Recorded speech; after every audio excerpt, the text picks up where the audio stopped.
6 jours après, Jésus prit avec lui Pierre, Jacques et Jean, son frère, et il les conduisit à l'écart sur une haute montagne. Il fut transfiguré devant eux, son visage resplendit comme le soleil, et ses vêtements devinrent blancs comme la lumière.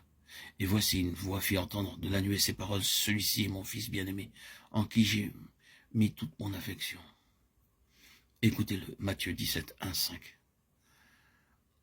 Or, nous tous, contemplant la face découverte la gloire du Seigneur, nous sommes transformés en la même image, de gloire en gloire, par le Seigneur en esprit.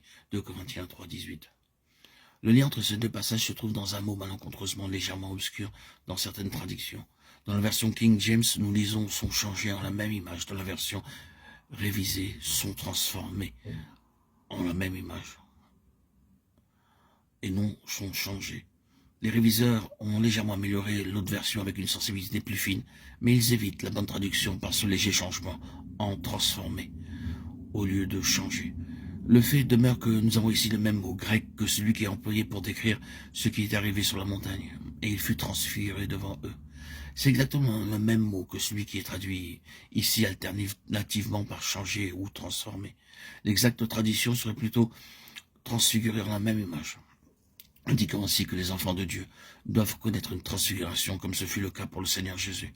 Pour lui, c'était un fait, un événement, pouvons-nous dire, qui se réalisa en un instant. Nous ne savons pas combien de temps cela dura, mais ce fut dans un laps de temps bien défini. Pour nous, bien sûr, cela implique un long processus du début de notre vie chrétienne jusqu'à son apogée. C'est ce qui doit se passer en nous. Nous sommes transfigurés en la même image, de gloire en gloire. C'est un défi pour nous, pour l'histoire d'un chrétien, pour la vie et pour pouvoir progresser. Je suis toujours conscient que c'est un domaine très délicat de faire des comparaisons entre le Seigneur Jésus et nous-mêmes, car il y a quelque chose de différent en ce qui le concerne. Il a été dit que la transfiguration était le rayonnement extérieur de sa déité, et je n'ai aucune envie de le contester. Mais si c'est la seule explication, alors cela n'aurait rien à voir avec la question qui nous préoccupe. Nous avons donc des raisons de croire que ce fut aussi quelque chose d'autre que seulement cela. Ce fut le perfectionnement de son humanité et le rayonnement glorieux d'un homme parvenu à la perfection absolue. Nous croyons et nous pensons que c'était l'intention de Dieu pour tous les hommes quand il dit « faisons l'homme à notre image » et qu'il y a dans cette expression concernant la gloire et la glorification, dans la consommation de notre pèlerinage, sûrement quelque chose de la transfiguration du Seigneur, qui est en rapport avec ce que le Seigneur nous destine. C'est ce que nous aborderons dans notre propos et qui sera le sujet central dans de nombreux autres audios. Dans une méditation précédente concernant cette question, nous disions que la gloire qu'il avait saisie et qui émanait de lui le remplissait et le transfigurait. C'était la gloire de sa personnalité comblant absolument Dieu.